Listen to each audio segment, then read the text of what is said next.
আমি ধনুর্ধর, আমি বীর, আমি ভীষ্ম, আমি রামমোহন।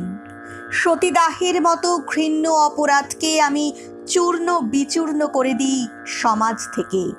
আমি ঈশ্বরচন্দ্র, বাল্যবিবাহ রোধ করি, বিধবা কিশোরীর একাদশীর উপবাস ভেঙে দিই, লাল চেলিতে তাকে পুনরায় বিবাহের পিঁড়িতে বসাই, তার শিক্ষার জন্য আলো গেঁথে দিই পুঁথির পাতায়, বিদ্যালয়ের দরজায় লিখে রাখি শিক্ষা আনে চেতনা।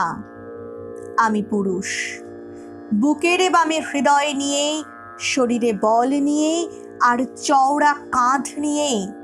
আমি পুরুষ, মাঠে ঘাটে যখন ধর্ষিতা নারী দেহ পড়ে থাকে প্রাণহীন, সে লজ্জা আমারও।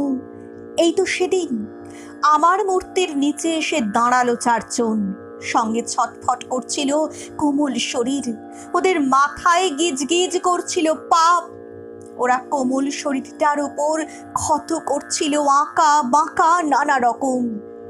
আমার চোখে আগুন জ্বলে উঠল। সেই মুহূর্তে আমি প্রবল বেগে সর্বশক্তি দিয়ে ভেঙে পড়লাম ওই চারটে ক্রূর হাসির উপর। কোমল শরীরটার মাথায় পড়ল আমার হাত। বললাম, ভয় নেই, এ বিশ্বে এখনো পুরুষ আছে। আমি পুরুষ, আমি মমতার পাশে পাশে হেঁটেছি যুগ যুগান্তর। আমি পুরুষ, লাঙল টেনেছি, সোনা ফলিয়েছি, বউয়ের নাকে গড়িয়ে দিয়েছি নোলক। সে আমার বুকে আশ্রয় নিয়ে বলেছে ভালোবাসি। আমি কম্পিত হয়েছি প্রচণ্ড জ্বরে। কপালে স্নেহের স্পর্শ রেখেছে প্রিয় নারী।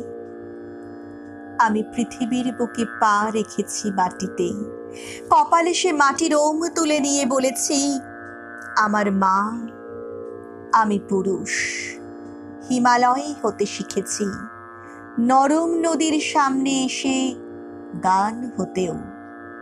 আমি পুরুষ, বলতে শিখেছি তাকে, এই পৃথিবীর অর্ধেক তুমি, আমি অর্ধেক বাকি।